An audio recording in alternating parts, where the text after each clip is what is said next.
Hola, ¿qué tal? Muy buenos días tengan todos ustedes. Estamos aquí en el Instituto Cultural de Sinaloa en el programa El Punto de Encuentro.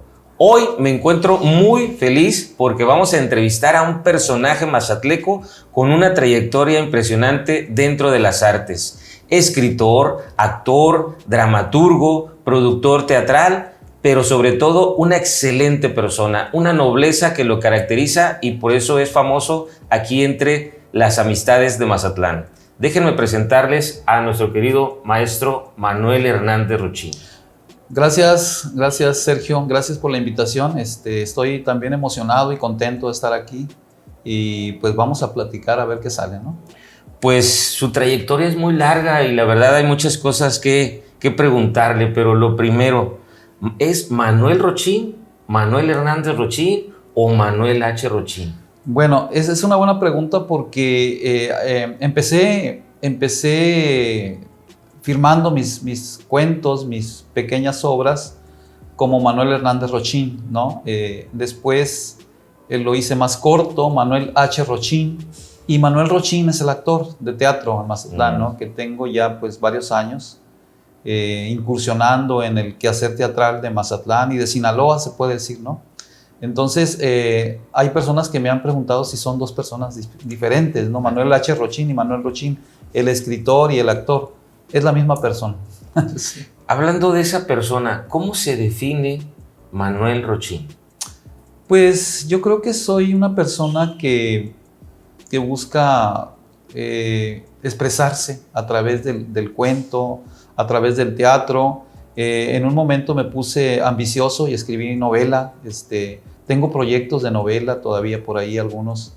Y bueno, tengo esa, se puede decir, facilidad, decía un amigo de teatro, Ernesto Trejo, que donde se lo saludo, por aquí anda, que se me da pues la escritura, tengo la mano suelta, ¿no? Ya después corregiremos, como decía Vargas Llosa, ¿no? Yo soy un reescritor, decía, ¿no? Porque me gusta más corregir lo que he escrito que escribir algo nuevo, ¿no? Entonces yo me defino como un creador, soy un creador, sí, pero también veo el oficio de escribir como cualquier otro, ¿no? O sea, yo algunas veces me he descubierto diciéndome que me hubiera gustado ser panadero, un buen repostero, por ejemplo, un buen carpintero, ¿no? Soy escritor, pero no me siento diferente por eso, ¿no? Sino solamente pues tuve esa facilidad, ¿no? Como la tienen los que son buenos para soldar, por ejemplo. Yo no podría soldar nunca, ¿no? Lo intenté y me daba toques y me daba pavor. Y escribir se me da, nada más. Así me defino, ¿no? Como un sujeto que ha tenido la facilidad y la fortuna de poder expresarse a través de la palabra. ¿Y cómo fue esto? ¿Cómo fue que empezó usted a escribir? ¿O cómo dijo, soy escritor? Fíjate que, Sergio, en la primaria yo leía los cuentos que venían en los libros de texto de primaria, ¿no? Y eran muy bellos. Yo recuerdo que leí uno, se me quedó grabado para siempre, que se llamaba El leve Pedro, ¿no? Que perdía su peso corporal y de repente era un leñador, salía volando por los aires y al mismo tiempo me aterraba muchísimo, ¿no? Porque jugaba con la idea de la antigravedad. O sea, si perdemos la gravedad nos elevamos y si regresa la gravedad caemos después de 10,000 pies de altura, ¿no? Y me dejó impactado ese cuento y yo pensé en ese momento, yo puedo escribir algo así. Pero obviamente no tenía temas de qué hablar, ¿no? En cuarto de primaria escribí un cuento que se llamó Jimmy el Pirata. Imagínate qué cuento sería aquel, ¿no? Y se lo presenté a mi profesor de cuarto año y me dijo, vamos a convocar a un concurso de cuento. O sea, prendí el foco de las autoridades de la escuela, ¿no? Y quedé en tercer lugar. Pero fue mi primer cuento y recuerdo que un amigo mío de la época se burlaba de él y de mí por el título, ¿no? Decía Don Jimmy el Pirata. Luego les platicaré fuera de cámaras quién era Don Jimmy, ¿no? Si te está gustando esta entrevista, te invito a que te suscribas a nuestro canal de YouTube, en el cual podrás ver muchísimo más contenido. Nos puedes encontrar como Instituto Cultural de Sinaloa. Suscríbete. Entonces, así se dio, ¿no? Por esa fascinación que me provocaban las lecturas de los libros de primaria, ¿no? Porque en mi casa no había libros. No. Ok, y ¿cómo surge el teatro? ¿Cómo surge la actuación? Fíjate que también yo veía el cine siempre me ha fascinado, ¿no? Y cuando descubro el teatro, en la secundaria vimos una obra en primero de secundaria, no era una obra para nosotros, era una obra muy fuerte, de un grupo de Tijuana. Nos llevaron a la Casa de la Cultura de Injuve, creo que se llamaba, en La Paz, Baja California, era un internado. Tengo un libro también sobre esa época de mi vida, el internado. Y yo me quedé petrificado con la obra, ¿no? Asombrado, ¿no? Y yo dije, yo quiero ser actor, ¿sí? La obra se llamaba Los Perros de Tíndalos. Me han preguntado cuál obra me ha impactado más y suelo olvidarlo, pero esa ha sido la que me dijo, este es otro mundo, ¿no? Dentro del tuyo, un mundo paralelo en el que puedes incursionar. Y recuerdo que los chamacos salimos con las mentes ahí atrofiadas, o no sé, una explosión de ideas, ¿no? No atrofiadas, ¿no? Pero yo creo que al que más le afectó aquella función de Los Perros de Tíndalos fue a mí. Qué interesante. Entonces, es escritor, es actor, pero ¿cuál es su profesión? ¿Qué estudió usted? Yo estudié Ciencias de la Comunicación en la Universidad Autónoma de Sinaloa. Estudié en la generación 83-88. De mi generación, solo 3 anduvimos, bueno, 2 se hicieron periodistas. Juan Manuel García, el popularísimo Talacho, lo han de conocer, y Felipe Guerrero. Ellos se hicieron periodistas, hechos y derechos. Yo anduve incursionando, entraba y salía, porque ahí me jalaba el teatro, pues, ¿no? O sea, a mí las artes es lo que me ha jalado más. Y obviamente tengo que hacer otras actividades para ganarme la vida, ¿no? Soy profesor universitario, a mucha honra y a mucho orgullo, ¿no? Sí. ¿Cuántos años ya de maestro? Pues frente a grupos desde el 92, creo. ¿Y hay escritores en su familia? No, fíjate, y ni siquiera había libros en mi casa. O sea, nadie leía en mi casa. Yo me salí, fui a la primaria y ahí descubrí que existía un mundo que se llamaba literatura. Recuerdo también unos poemas que me fascinaron. Uno que se llamaba El sapito glo glo glo. Sí, hasta lo cantábamos ahí. Y yo escribía eso lo narro en uno de los libros de la trilogía de La Casa Redonda. Yo escribía como cómics, viñetas, ¿no? Y hacía aventuras del santo. Entonces, ahí empecé, ¿no? Ahí empecé, por cierto que viví un capítulo algo amargo, en cuarto de primaria, por esa afición mía de dibujar. También empecé como dibujante y no era tan bueno, pues yo nomás dibujaba las viñetas del santo, ¿no? Entonces ya me imagino ahí usted tomando clase, el maestro explicando y usted escribiendo, dibujando. ¿Sí era así? Pues en parte sí, ¿no? Y se las mostraba con mucho orgullo a mis compañeros y me pedían, ¿qué va a pasar? ¿Qué sigue? Espérense, eran capítulos, ¿no? Sí. Qué interesante. Sí. Ok, ¿y cuándo fue que dijo, voy a ser escritor? Fíjate que yo viví una época de mucha carencia en mi infancia, en la colonia Casa Redonda, colonia de ferrocarrileros, y había un lugar al que yo le llamaba la península del fin del mundo. Cuando subía el agua de mar, llenaba la marisma que estaba enfrente de la casa, de modo que cuando había marea alta, nosotros decíamos, está subida la marea, decíamos, en lugar de decir está alta la marea, ¿no? Sacábamos jaibas ahí enfrente de la casa, en los mangles ahí cerca, a veces había camarones y andábamos con unas pedazos de costales, de ixtle, sacando camarones. Ahora todo está pavimentado por ahí. Y cuando estaba seco jugábamos fútbol. Pero había un lugar que yo le llamaba la península del fin del mundo. Era una especie de lengua de tierra que se metía un poco más a la marisma, por el lado norte de la colonia. Y de mi casa, pues estaba a unos 50 metros de mi casa. Y había un carrizal. Y recuerdo que ahí me ponía yo a soñar que podía escribir historias, pero no tenía las historias, no sabía qué escribir, ¿no? Y en realidad no tenía que escribir porque lo que iba a escribir lo estaba viviendo en ese momento. Entonces, ¿usted escribe su historia? ¿Sus libros son su historia? En mucho sí, digamos que toda mi obra, aparentemente, lo que yo llamo de ficción, yo creo que el 70-80% es real, ¿no? Pero obviamente desde que le cambias el nombre de los personajes, pues ya se convierten en ficción, ¿no? Y Y más que escribir de mi vida, es como un testimonio, ¿no? Escribo lo que yo vi y en muchas ocasiones lo que viví también, ¿no? Sí. Ahora, pues veo que son una buena cantidad de libros. ¿En qué se inspira el maestro Manuel Rochín para escribir un libro? Fíjense que esa pregunta me la han hecho algunas veces. A mí me gusta mucho que me hagan esa pregunta.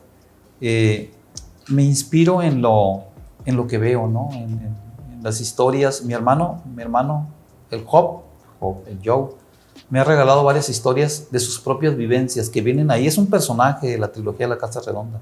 Aparece en todos los libros, en los 3 libros, ¿no? Somos personajes literarios, verdaderamente, ¿no? La vida que llevamos. En alguna ocasión, un escritor de aquí de Mazatlán, muy conocido, me dijo, pero ¿a quién le interesa tu vida? Ya pasó eso de escribir sobre la vida de uno. En realidad no ha pasado. Bueno, si te pasaste tu vida en tu casa, de la escuela a la casa, te llevaban en el auto de papá a la escuela, iban por ti, pues a lo mejor no hay mucho que contar, ¿no? Y aún así sí hay, ¿no? Lo que te ocurre en la escuela con los compañeros. Y yo escribo sobre eso, pues sobre lo que me ha tocado ver, ¿no? Sí. Por ejemplo, a ver, este libro, yo tuve el placer de leerlo, Mazatlán Amargo. ¿Cómo fue que logró producir este libro? Fíjate que yo atravesé por una situación bastante difícil, amarga, por la pérdida de un empleo. Ya ves que esto se le llama las pérdidas, ¿no? En psicología, ¿no? En el desarrollo humano. Y obviamente yo no había oído hablar de eso, pero yo tenía la necesidad de sacarlo, y la mejor forma fue escribiendo esta novela, ¿no? Prácticamente la concebí, y buena parte la escribí en la Copa de Leche. Recordarán el restaurante Copa de Leche, ahí en Olas Altas. Las Altas, sí. Ahí la concebí, y ese fue como mi terapia, ¿no? Para esa pérdida que tuve del empleo, porque yo me sentía importante en ese empleo, y de manera muy ingenua, muy inocente, yo pensaba que era imprescindible en ese trabajo, y a la primera de cambio va para afuera, ¿no? Sí, pues, y nació esto, ¿no? Esto nació de ese despido que sufrí de esa fuente de trabajo. Ajá. En Mazatlán Amargo. Sí. Veo que lo produjo el ISIC, Instituto Sinaloense de Cultura. Sí, es una publicación que salió a la luz por un premio de publicación, precisamente, ¿no? Entre el ISIC y Conaculta, ¿no? De hecho, es hasta ahora mi libro más, digamos, serio, en el sentido de que tuvo respaldo por parte de instituciones culturales, ¿no?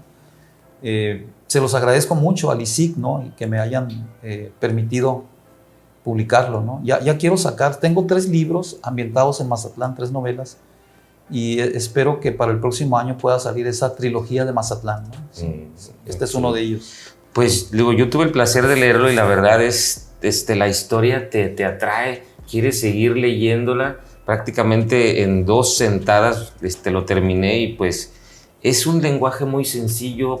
Prácticamente es como si la persona estuviera platicando su historia.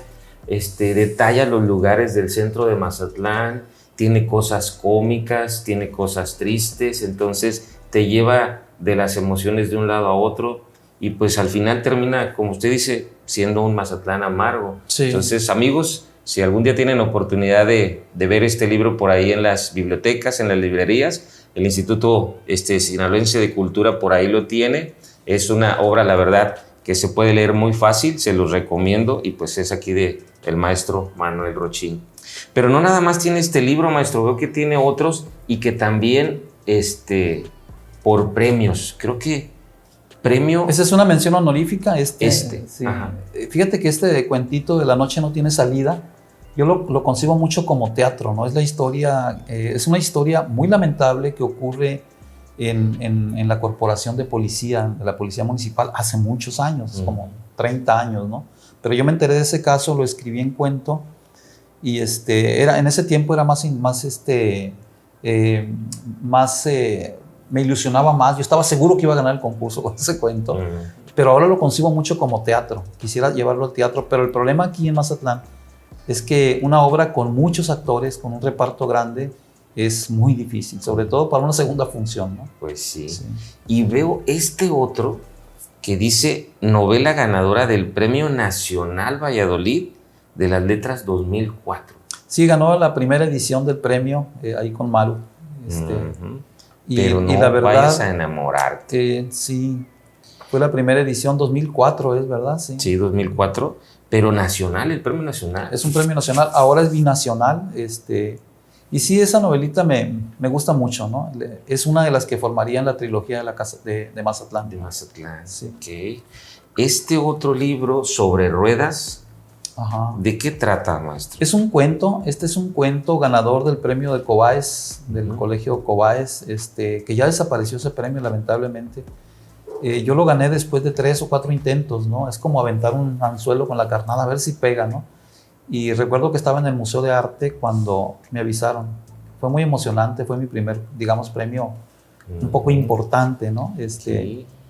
Y es una historia sobre los ciclistas, ¿no?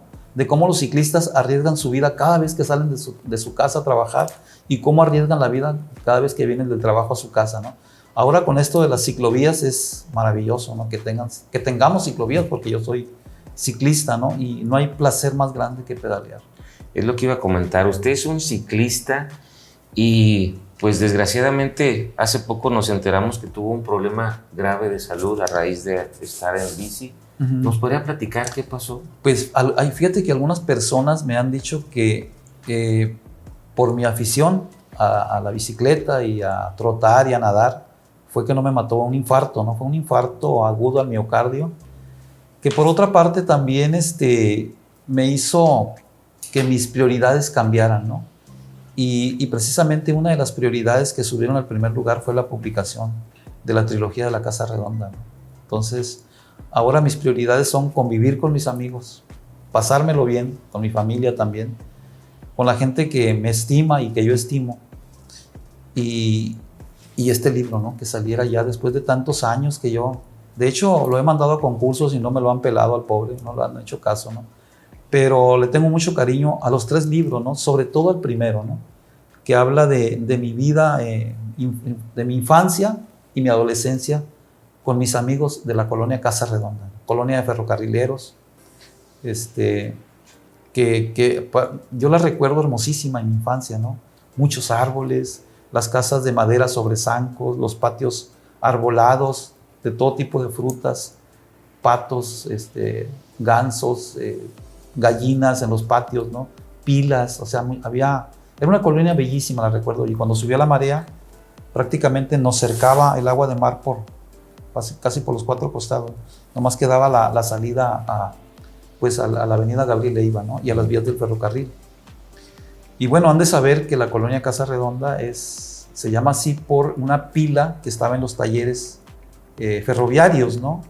La Casa Redonda es una pila donde empotran a las locomotoras para lavarlas y aceitarlas por abajo, como hacen con los automóviles en los talleres, ¿no? Ok, pues un saludo a los vecinos ahí de la Casa Redonda, que se van a hacer famosos ahora con sus libros, sus historias. Tengo que ir a la Casa Redonda a invitar a varias personas que quiero que estén en la presentación. Entonces, va a presentar su libro, la trilogía de la Casa Redonda. La trilogía de la Casa Redonda, les decía, son 3 libros. Es Los muchachos de la Casa Redonda, la infancia y la adolescencia, de armas tomar. Esa es la juventud de los personajes. Y, ¿cómo se llama? Panorámicas del Purgatorio, es el tercer libro de cuentos, donde ya la colonia empieza a hacer algo distinto a lo que nosotros vivimos en nuestra juventud y nuestra infancia. Entonces, está por salir, todavía no sale este libro. De hecho, este es el demo, ¿no? Me lo mandaron para que lo corrigiera y en la semana sale el bueno, ¿no? Ok, en la semana va a salir, entonces podemos decir que es la primera vez que lo muestra. Es la primera vez, es una primicia mundial. Oh, qué bien, qué bien. Veo aquí que son 3 niños. ¿Esto es usted? Pues fíjense que ocurrió algo extraordinario con esto, ¿no? Yo le dije a mi hermano, ¿sabes qué? Consígueme 3 chamacos que jueguen fútbol, si están llenos de tierra y de polvo y todos sudados, mejor. Entonces llego y ya los tiene ahí, ¿no? Y le digo, tú y tú. Tú quítate la camisa para que se vea que estás en el barrio, ¿no? Ya, les tomé las fotos y ya que me vine, lo vi y dije, quedó muy bien porque es una trilogía, ¿no? Pero lo extraordinario, a mí se me hace mágico eso y es un buen augurio, Que este chavo, haz de cuenta mi compadre Merry, este niño, es un sobrino de mi hermano, el Job. Haz de cuenta yo, ¿sí? El morenito, ¿no? Y el blanquito, el menos moreno, es el Moy, que éramos los tres que andábamos siempre juntos, ¿no? Nos peleábamos, nos molonqueábamos, como decía mi mamá Chayo, mi abuela, pero siempre volvíamos, ¿no? Y nos hicimos viejos, cada quien tomó su rumbo, pero cuando nos vemos con mucho cariño, ¿no? Sí. Y esa fue la sorpresa que me llevé, ¿no? Que hasta se parecen a nosotros, ¿no? Y las vías del ferrocarril, pues por lo mismo, ¿no? Porque es el tema, ¿no? La Casa Redonda, ¿no? La colonia pegada a las vías del tren. Sí. Ajá. Ahora, estos libros fueron publicados porque usted ganó algunos premios. ¿Cómo logró la producción de este libro? Esta es la primera producción personal que yo hago. Como vi que ya no apuntaba que me iban a publicar nadie, entonces dije, yo lo voy a publicar. Hay una oferta ahorita de un editorialista que le voy a entregar el libro porque parece que está interesado. Y ya sería en una segunda edición de la trilogía, o alguno de los libros, ¿no? Que me diga, no, pues no me interesa la trilogía, pero me gusta Los Muchachos de la Casa Redonda, por ejemplo. Entonces existe esa posibilidad ahorita. Pero esta producción es mía. Ajá. ¿Es caro producir un libro? Buena pregunta. No es tan caro, fíjate. O sea, el libro lo tengo que dar en 200 pesos. Son 100 ejemplares y no voy a ganar ni un 5. Pero son 3 libros. Se da cuenta que ni 100 pesos cada libro te va a costar. No, Sí. que es interesante. Ojalá que la gente se interese. Y si la gente quisiera comprarlo, ¿dónde o cómo podemos Voy hacer? a procurar dejarlo en la librería del Museo de Arte y en una librería, en la librería El Caracol. Voy a hablar con mi amiga, la propietaria, y le voy a decir que me deje unos 10 libros ahí, unos 5 o 10 libros ahí, para que los pueda encontrar la gente. Ok. ¿Y por qué decidió escribir de su vida?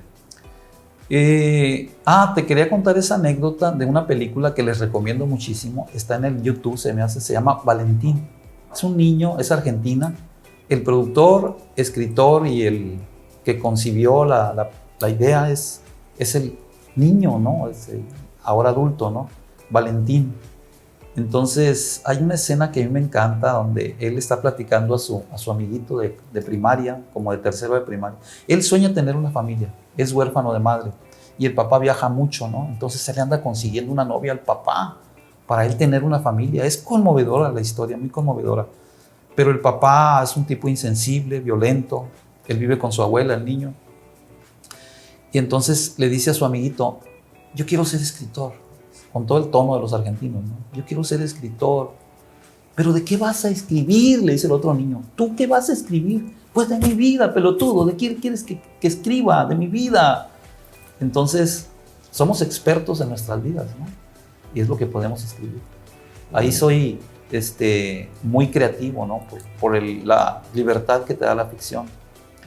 En cambio, para hacer, por ejemplo, un texto, 2 párrafos de maestría de la tesis, me tardo 3 días y acá en un cuento lo escribo en 2 horas o 1 hora. Sí, es muy diferente el estilo de...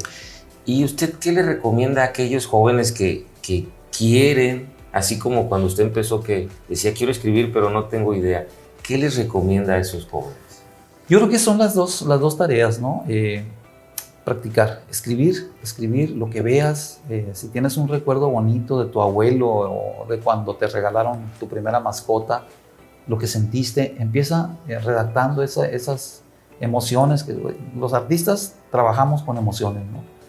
Tenemos que provocar emociones con lo que hacemos. Yo en el teatro y en la literatura, si no te provoco ninguna emoción, entonces mi trabajo no está funcionando, ¿no?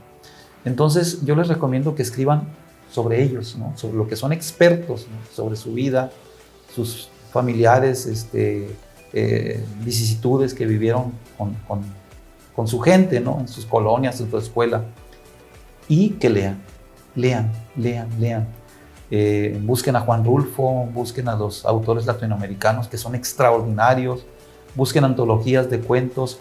Otra cosa, intégrense a clubes de lectura, porque a través de los clubes de lectura conocemos autores que de otra manera jamás conoceríamos, ¿no? Yo le agradezco muchísimo a mi amiga Meli Peraza, promotora cultural, promotora de lectura y escritora también, poeta también, que me haya presentado autores como John Fante, por ejemplo, ¿no? Extraordinario. John Fante, digo, wow, yo quiero escribir así como John Fante. Como Evelio Rosero, un colombiano, ¿no? Unos novelas maravillosas que digo, wow, que quiero llevar al teatro. Hay una que se llama Los Ejércitos, de dos viejitos que llega un ejército por acá, de guerrilleros, llega uno acá de narcos y llega otro por acá del Ejército Nacional de Colombia, ¿no? La viejita sale y ya no vuelve y el viejito tiene que salir a buscarla. Es una historia maravillosa, digo, wow, es lo que recomiendo, ¿no? Y aparte, pues las demás personas que llegan a esos clubes de lectura también traen recomendaciones, ¿no? Es maravilloso pertenecer a un club de lectura y obviamente un taller de narrativa. Aquí en Mazatlán hay varios, ¿no? Okay. Entonces, disculpa, y practicar y no queda más, leer y escribir, las dos cosas juntas. Pues ahorita es muy difícil porque los jóvenes no son muy adeptos a lectura. Ese es un problema con el que hemos batallado, hemos luchado todos los que nos dedicamos a la docencia, a la enseñanza, ¿no? También. Pero es nuestro deber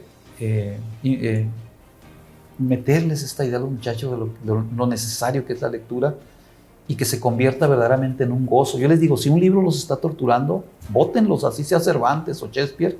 Si los está aburriendo, bótenlos y agarren otro, ¿no? Siempre hay un libro exacto para cada edad, ¿no? Si yo no he podido leer al Quijote, me da mucha pena, pero no puedo. Le he entrado como 7 veces, me quedo a un tercio, ¿no? Y lo estoy disfrutando, no sé qué pasa. Lo dejo, pues soy muy desordenado para leer. Siempre estoy leyendo 5 o 4 libros y obviamente algunos no los termino. Y uno de ellos ha sido el Quijote. Sí, ahorita mencionaba la promotora cultural Meli Peraza, que también por ahí le enviamos un saludo muy fuerte porque muchas veces ha venido ella aquí a leerle cuentos a nuestros alumnos, entonces sí. La verdad nos da mucho gusto que ella por su gusto viene aquí al colegio a leerle. Es una de sus tareas, ¿no? La promoción de la lectura y ha andado prácticamente por todas las secundarias de Mazatlán, ¿no? Y anduvo leyendo unos cuentos míos que aparecieron en un libro producido por la UADO, ¿sí? Y me dio mucho gusto, ¿no? Porque me dijo, Rochina, ando leyendo tus cuentos. Pues qué bien, le dije. Y esos cuentos, fíjate, casi son huérfanos porque siempre se me olvida que los tengo, ¿no? Creo que tengo el libro en la casa también. Fíjate, ahí está otro libro que se me olvidó. Sí. Pues maestro, nos da mucho gusto que haya estado aquí con nosotros, la verdad. Ojalá que la gente tenga oportunidad de ver por ahí el libro cuando ya salga a la venta. Y pues qué bueno que vino aquí a presentarlo con nosotros. Y yo quisiera pedirle un favor, que si me puede firmar este libro. ¿No te lo firmé? No, para tenerlo ahí. Con muchísimo gusto, claro que sí. Mazatlán Amargo, sí. Pues nació de una experiencia vital y que me permitió continuar, ¿no? Continuar en la lucha. Mazatlán Amargo, que Mazatlán es maravilloso, Mazatlán es dulce en realidad, ¿no? Pero las situaciones a veces nos hacen ver el mundo de otra forma, ¿no? Del 21. Ahí está, amigo. Muchísimas gracias. Muchas gracias. Amigos, pues esta fue una entrevista más aquí en el Instituto Cultural de Sinaloa, El Punto de Encuentro. Agradecemos al maestro Rochín que nos haya visitado y síganos en nuestra página oficial de Facebook como Instituto Cultural de Sinaloa. Muchas gracias. Gracias al Instituto Cultural de Sinaloa. Gracias. Muchas gracias.